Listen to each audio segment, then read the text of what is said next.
ब्राह्मण लोग अपने धर्म का नाम हिंदू कहते हैं और हिंदू शब्द वेद, श्रुति, स्मृति, पुराण, रामायण, महाभारत, गीता कहीं पर भी हिंदू शब्द नहीं है। हिंदू संस्कृत भाषा का शब्द नहीं है। मैं ब्राह्मणों को चुनौती देता हूं कि वो हिंदू शब्द संस्कृत भाषा का शब्द है, सिद्ध करे। हिंदू हिंदी भाषा का भी शब्द नहीं है, वो सिद्ध करे। संस्कृत भाषा का भी नहीं है, हिंदी भाषा का भी नहीं है और भारतीय भाषा का नहीं है। आखिरी कील मार देता हूं, भारतीय भाषा का नहीं है, ये अभारतीय भाषा है। पर्शियन भारतीय भाषा नहीं है। ये विदेशी आक्रांता जो मुगल आए थे, ये उन लोगों की भाषा थी।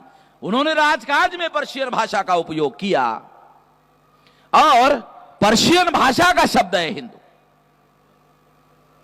ये देशी भाषा का शब्द नहीं है। और मैं दयानंद सरस्वती की प्रशंसा करता हूं।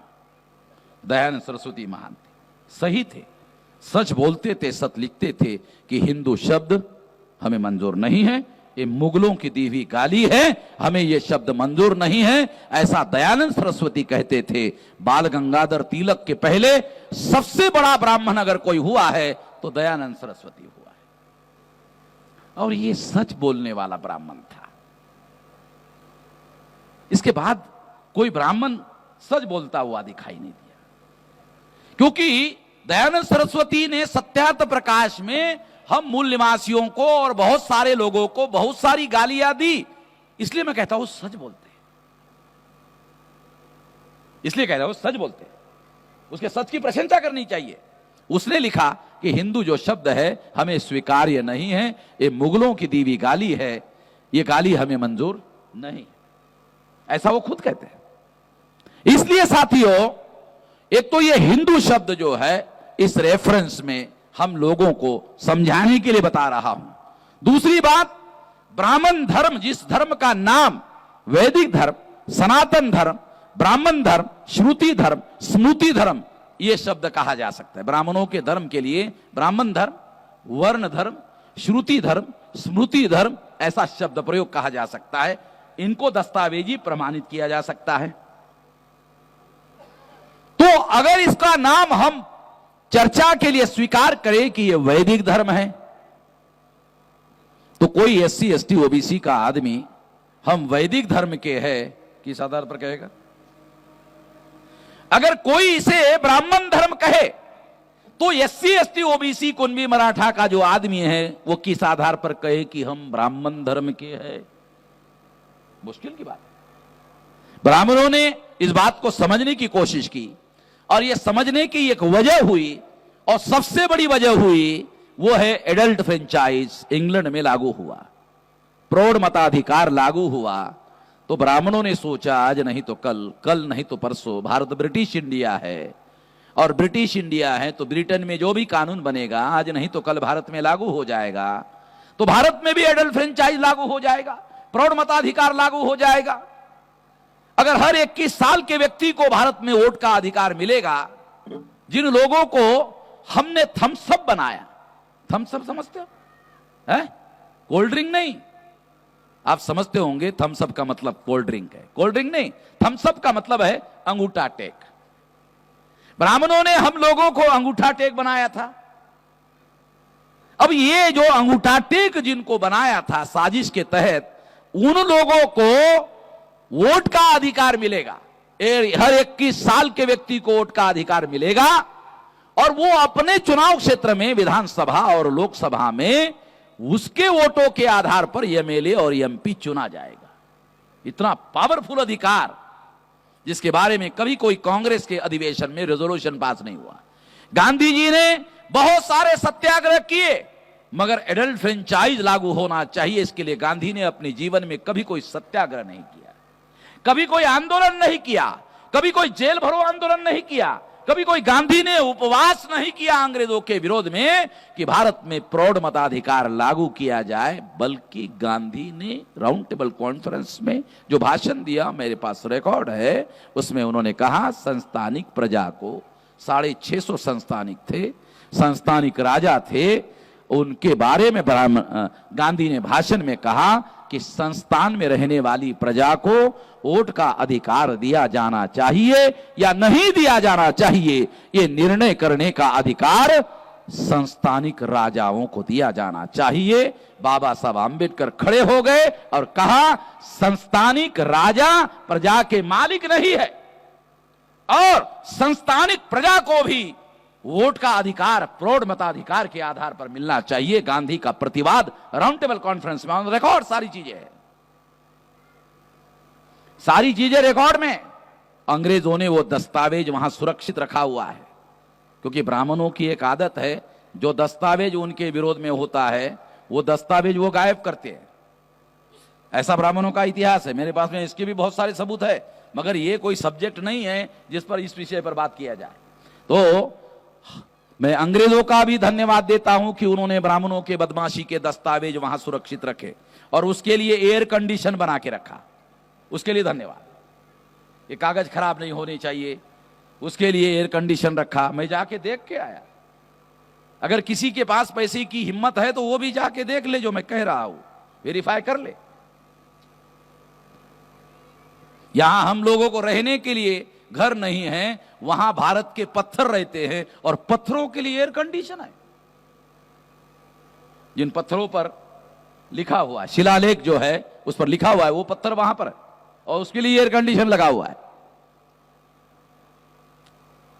साथियों, जो बात मैं आप लोगों को समझा रहा हूं वो बात महत्वपूर्ण यह है कि यदि इसको ब्राह्मण धर्म माना जाए, ये हिंदू धर्म नहीं है, मगर ब्राह्मण धर्म मानने से अल्पसंख्य ब्राह्मण अल्पसंख्य बने रहते हैं। इसलिए ब्राह्मणों ने सोचा कि ब्राह्मण धर्म का नाम ब्राह्मण धर्म रखने से हम लोग खुल्लम खुल्ला नंगा हो जाएंगे और बहुसंख्य जो प्रजा SC ST OBC है, इनकी संख्या 74.5% है और अगर इनकी संख्या 74.5% है तो इनके वोट जिनको पड़ेंगे वही MLA बनेगा, वही MP बनेगा और MPओ का बहुमत जिसको होगा वही PM बनेगा। इसका मतलब इनकी संख्या ज्यादा, इनके वोट ज्यादा, तो इनका MP ज्यादा, तो इनका PM भी होगा। ब्राह्मणों ने कल्पना में सोचा, बराबर सोचा, गलत नहीं सोचा, कल्पना में सोचा, बराबर है, ऐसा होगा। इसलिए ब्राह्मणों ने अपने धर्म का नाम ब्राह्मण धर्म के बजाय हिंदू धर्म, ताकि इसको पर्दे के पीछे छुपा के रखा जाए। फिर ब्राह्मण कहते हैं कि हमारे धर्म के बहुत सारे पंथ है, हमारा एक हिंदू धर्म है, ब्राह्मण कहते हैं हमारा एक हिंदू धर्म है और उस धर्म के बहुत सारे पंथ है, वारकरी हमारा ही पंथ है। जबकि तुकाराम उसको ठोका मार रहा है, तुकाराम त्याच्या बुडखात पाचर मारते, नामदेवानी त्याच्या बुडखात पाचर मारला। वारकरी हा एक स्वतंत्र धर्म आहे, त्याचा संस्थापक नामदेव आहे, त्याचं साहित्य अभंगवाणी आहे, लिटरेचर आहे, त्याचे संस्कार वेगळे आहेत, त्याचा सर्व काही वेगळं आहे आणि ते अब्राह्मणी आहे। बरोबर आहे पाटील साहेब, शास्त्री साहेब? मी शास्त्री नाही आहे, त्यामुळे तुमची मदत घेणं मला आवश्यक वाटते। इसलिए बता रहा हूं कि वारकरी एक स्वतंत्र धर्म है। ब्राह्मण उसको अपने अंदर समाहित करने के लिए, मराठीमध्ये ज्याला गिळंकृत करणे असं म्हणतात, समाहित करने के लिए उन्होंने उसको कहा ये पंथ है। लिंगायत नहीं, ये भी पंथ है। ऐसे हजारों पंथ भारत में हैं, तो वो कहते सारे हिंदू हैं और ये हिंदू धर्म के पंथ है, ये हिंदू धर्म के पंथ है। इसका मतलब है ये हिंदू धर्म के ही पंथ है तो सभी हिंदू है। जो वर्ण व्यवस्था को मानते हैं वो भी हिंदू है, जो वर्ण व्यवस्था को नहीं मानते हैं वो भी हिंदू है, जो जाति व्यवस्था को मानते हैं वो भी हिंदू है, जो जाति व्यवस्था को मानते नहीं है वो भी हिंदू है, जो अस्पृश्यता को मानते हैं वो भी हिंदू है, जो अस्पृश्यता नहीं मानते वो भी हिंदू है। साली बड़ी अजीब किस्म की बात। ये होने वाला नहीं था एडल्ट फ्रेंचाइज की वजह से। वो प्रौढ़ मताधिकार, आप लोगों की संख्या ज्यादा, आप लोगों के वोट ज्यादा और ब्राह्मण धर्म के नाम पर ब्राह्मण अगर आपके पास वोट मांगने के लिए आएगा तो वो क्या कहेगा? की आम्ही ब्राह्मण श्रेष्ठ लोक आहोत, जन्मानं श्रेष्ठ आहोत, तुम्ही आम्हाला मतदान करा, असं जर ते प्रचार करतील तर तुम्ही त्यांच्या ढुंगणात लाथा नाही मारणार? चायला तुम्ही श्रेष्ठ आहात तर तुमच्या घरी जा, तुम्हाला आम्ही मतदान करणार नाही. कालपर्यंत तुम्ही स्वतः सेल्फ डिक्लेअर्ड उच्चवर्णीय होता, आता आमचं मतदान तुम्हाला मिळेल तर उच्चवर्णीय राहाल ना तुम्ही, आणि आमचं मतदान जर तुमच्या ढुंगणात पडलं तर तुम्ही कसे काय उच्च राहणार? लोकांना ही गोष्ट, लोगों को ये बात समझ में आएगी. बाबा साहब आम्बेडकर को अंग्रेजों ने पूछा, तुम्हारे लोग पढ़े लिखे नहीं हैं, अनपढ़ है, तो इन लोगों को प्रौढ़ मताधिकार की मांग क्यों कर रहे हैं? तो बाबा साहब आम्बेडकर ने अंग्रेजों को जवाब दिया, ये बात सही है, पढ़े लिखे नहीं है, अनपढ़ है, मगर एक्सरसाइजिंग ऑफ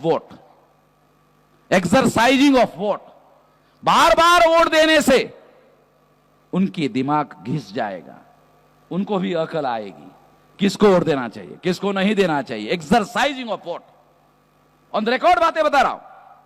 इसलिए ब्राह्मणों ने यह सोचा कि बहुसंख्य लोग जो है ये हमारे विरोध में हैं, इसलिए उन्होंने अपने धर्म का नाम ब्राह्मण धर्म की जगह हिंदू धर्म रखा, और जो उसके विरोधी लोग थे उनको उन्होंने पंथ घोषित किया और अपने अंदर समाहित किया. अब बात स्पष्ट हो गई. अब आपको बताना चाहता हूं, वो आपको अभी पंथ निरपेक्षता का मामला समझ में आएगा. इसका मतलब यह है कि हिंदू धर्म वास्तव में ब्राह्मण धर्म है. इसने चोला बदला वोट लेने के लिए, और सारे पंथ जो इनके विरोध में विद्रोही आंदोलन थे, इसके विरोधी थे, उसको उन्होंने पंथ घोषित किया, और पंथ जो है हिंदू धर्म के घोषित कर दिया और अपने अंदर समाहित कर लिया. ये भी हिंदू है, ब्राह्मण भी हिंदू, इसके विरोध करने वाले भी हिंदू, सारे के सारे हिंदू है, और इस तरह से हिंदू बहुसंख्य है. हो गया, हिंदू बहुसंख्य है. अभी आरएसएस के लोग यही कहते, विश्व हिंदू परिषद के लोग यही कहते कि हिंदू बहुसंख्य है. इस बात को समझना जरूरी है, बहुत खास बात बता रहा हूं, क्योंकि कांग्रेस में और बीजेपी में, आरएसएस में कोई मौलिक अंतर नहीं है, क्योंकि ब्राह्मण लोग जो है एक जैसा ही विचार करते हैं, एक जैसा ही थिंकिंग करते हैं, इसमें कोई अंतर नहीं होता है.